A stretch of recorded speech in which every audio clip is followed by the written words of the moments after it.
Good morning, students. This is the last topic, that is strain improvement strategies.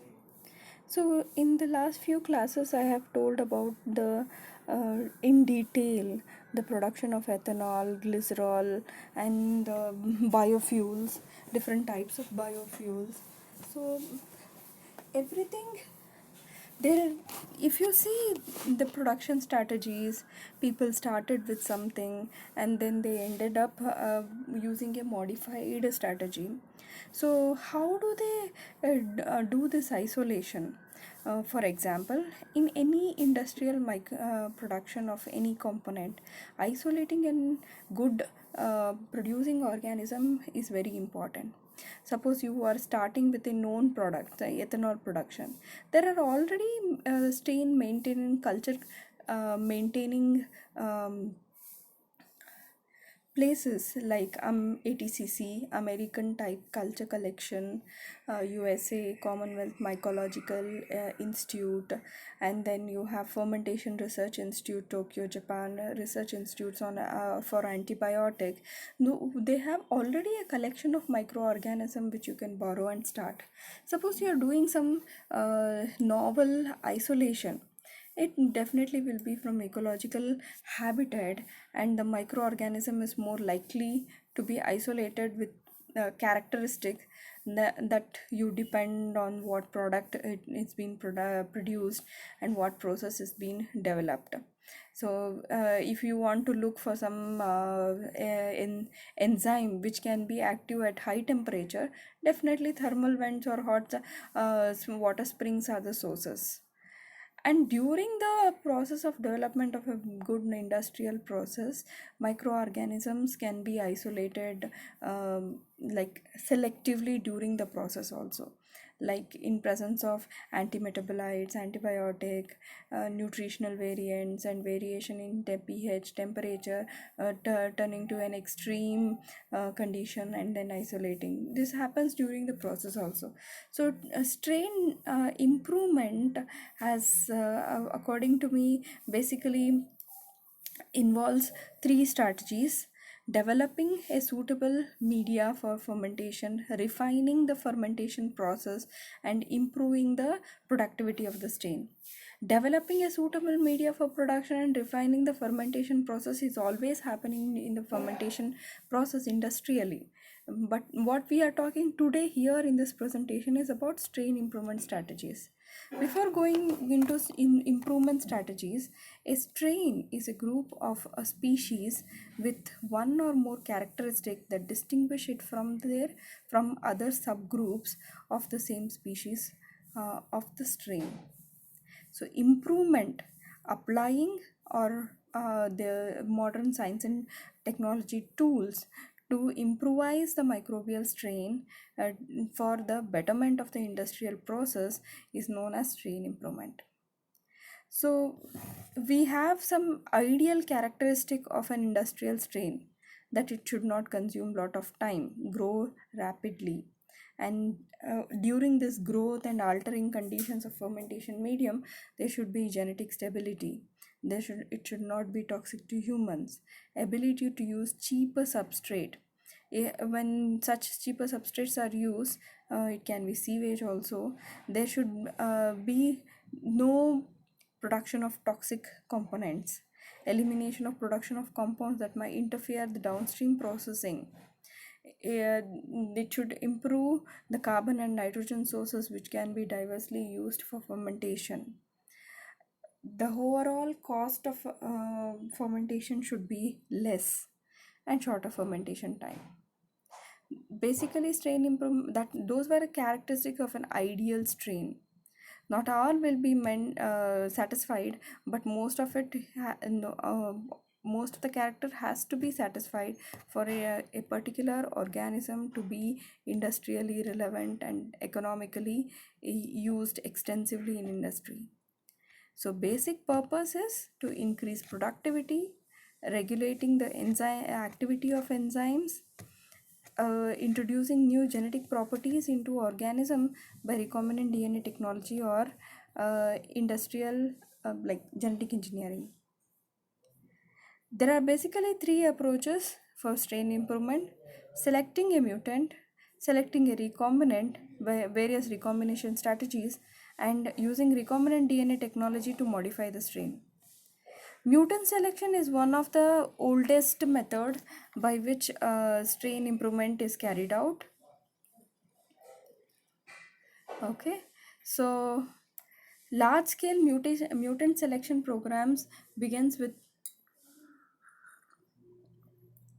some trials, like early stage of selections.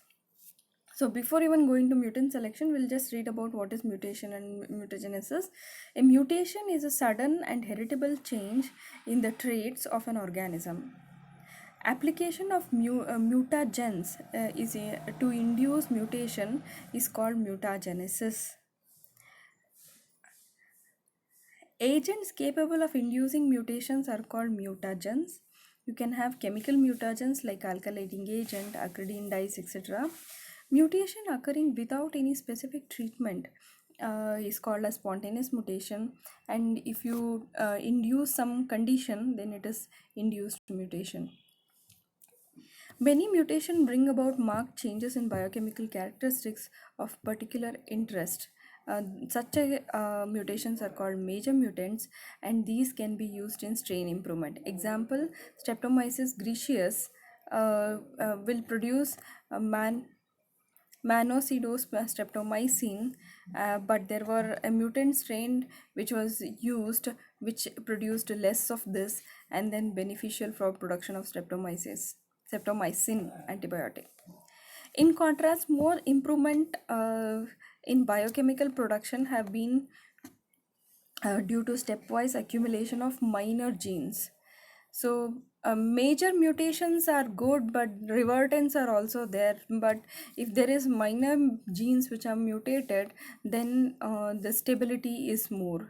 Example, Penicillium chrysogenum strain 15 was obtained, which yielded 55% more penicillin than the original strain.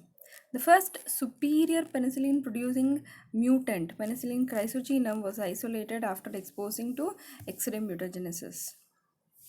So the various method by which you can induce mutation, I already mentioned inducing mutation by using harmful UV radiation or X-rays can be one of the method,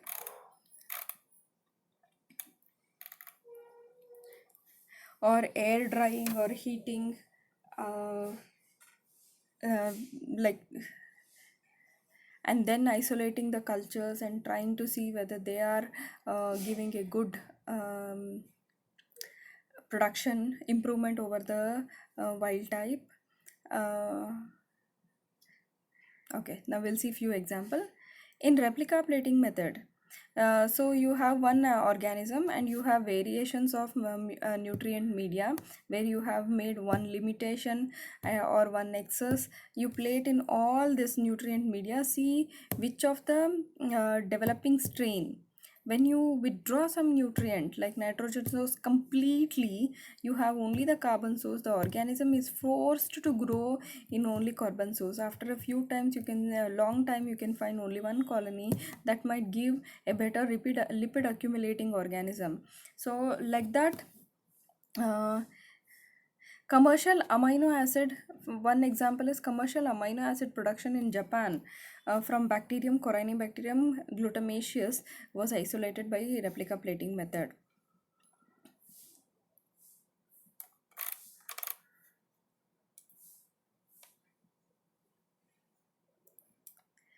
So there was an auxotropic mutants with a defect in the biosynthesis pathway was developed.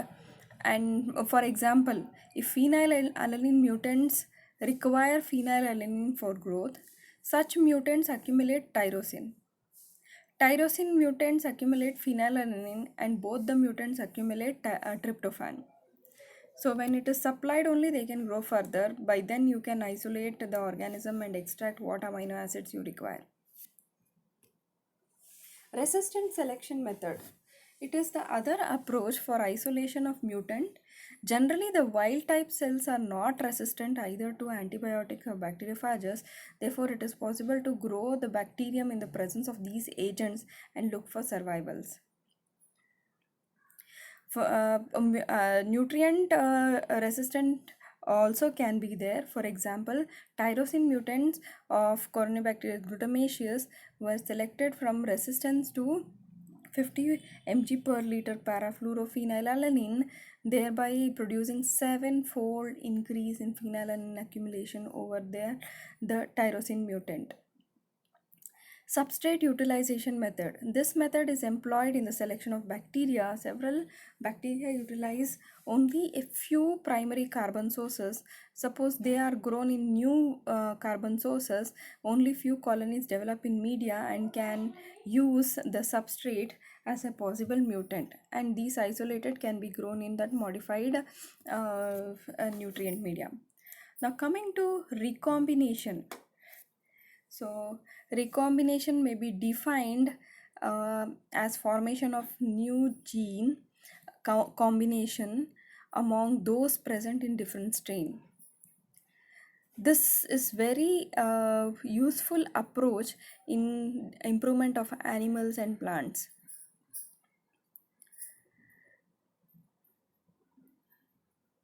Once several different mutants are available or isolated, recombination is used for both genetic analysis as well as strain improvement. It is used to bring the desirable alleles present in two or more strains into a single strain to increase production yield or to generate new product. Recombination may be based on transformation, conjugation, others like crossover and transduction. Protoplast fusion is also used, for example, in two species, Streptomyces graecosus and Streptomyces tenji marinensis, which yielded strain that produce indolizomycin, an indolizine antibiotic. I've not gone into detail of what is sexual reproduction, parasexual reproduction, and protoplast fusion. Sexual reproduction is nothing but the conjugated mediated recombination, where you have the sex factor occurs in bacteria and actinomycetes, including Streptomyces. Conjugation leads to the formation of usually like partial diploids in which crossing over produces recombinant genotypes. Recombinants are recovered and used for genetic studies like linkage mapping. Similarly, not only in bacteria and actinomycetes, yeasts also have two mating types. The cells of the opposite mating types, the mutants, whatever is isolated from that mating opposite mating types, fuse to form diploid heterozygotes.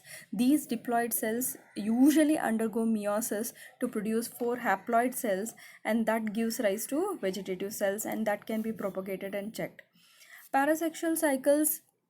Most of the industrially important fungi are asexual, that producing conidia. These haploid hyphae often fuse to produce heterokaryons, that is cells having two distant nuclei. So these two nuclei of heterokaryons fuse and produce a diploid nuclei. So such strain improvements strategies has been used in Penicillium chrysogenum. Protoplast fusion, again, protoplast of bacteria, actinomycetes, fungi, or any of the organisms you can isolate with by using lytic enzymes, and then fuse them in PEG medium, polyethylene glycol treatment. These protoplasts have been used successfully in producing Cephalosporium acrimonium strains, which yields significantly higher cephalosporin strain C. Uh, that, that is, you generate a oxystrophic mutant and do protoplast fusion, develop a diploid, and check the production of, in this case, cephalosporin C. Protoplast fusion between non-producing strains of two species like Streptomyces graecosus and Streptomyces thanginimarensis, that is what I mentioned in the previous slide, has yielded production of indolysomycin. It's a new antibiotic. So here there is a chart which tells about mutant selection and recombinant, and what were the chief features and what was expected. I mean, the examples. Recombinant DNA technology or genetic engineering involves the isolation and cloning of genes of interest, production of necessary constructs using appropriate enzymes, and then transfer and expression of these genes into suitable host organism. The technique can be achieved by two objectives: by production of recombinant protein and metabolic engineering.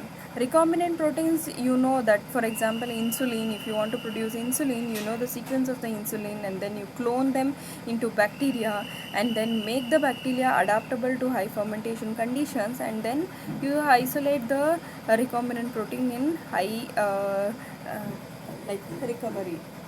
Metabolic engineering: when metabolic activities of an organism are modified by introducing into its transgene, which affects enzymatic transport or regulatory function of its cell, is known as metabolic engineering. For example, overproduction of amino acid isoleucine in Corynebacterium, glutamaceum, and ethanol by E. coli. Product modification include the new enzyme which modifies the product of the existing biosynthetic pathway. It can be cross species also. Example: conversion of cephalosporin C into 7-aminocephalosporin C by D amino oxidase, which was taken from A. chrysogenum.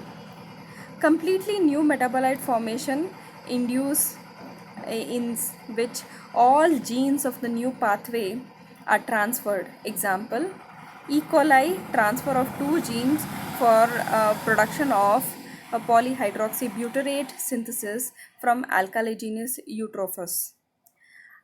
Enhanced growth induced enhanced substrate utilization. For example, E. coli glutamate hydrogenase into um, Methylosporus methylotrophus. Carbon conversion increases by 4 to 7%. Existing pathways can be modified or entirely new ones are introduced into the manipulation of the genes so as to improve the yields of the microbial product, eliminate or reduce undesirable side effects to side products, or shift the production of an entirely new product. It has been used to overproduce the amino acid isoleucine in Corynebacterium, glutamaceum, and ethanol in E. coli has been employed. So this is one easy example. So here is a table which explains how recombinant proteins are extensively used. You can produce interferons, insulin. They are extensively used in industry now. Production of recombinant strain, production of desired compound by recombinant strain. Metabolic engineering, few examples what we studied, like product modification, but the new enzyme modifies the product of existing biosynthetic pathway. Example is this. A new substrate utilization, inaccessible substrate conversion into accessible form. For example, beer formation in yeast, cyclodextrin converted into glucose, which is utilized by yeast. Completely new metabolites, all of the genes of the new pathway are transferred. What we discussed previously, example is polyhydroxybutyrate synthesis from alkaligenous eutrophus. Enhanced metabolic production, that is by amplification of a gene coding that enzyme whose activity is rate limiting. Enhance growth, thereby improving the substrate utilization. So in this short lecture, what has been discussed is how strain improvement, a few of the strategies have been applied by isolating mutants by mutant selection, and after mutant selection you do recombination of this mutant, or you introduce concepts of recombinant DNA technology which can be applied for mutant selection. And if you want any further details of this presentation, you can write to me or message me. Thank you.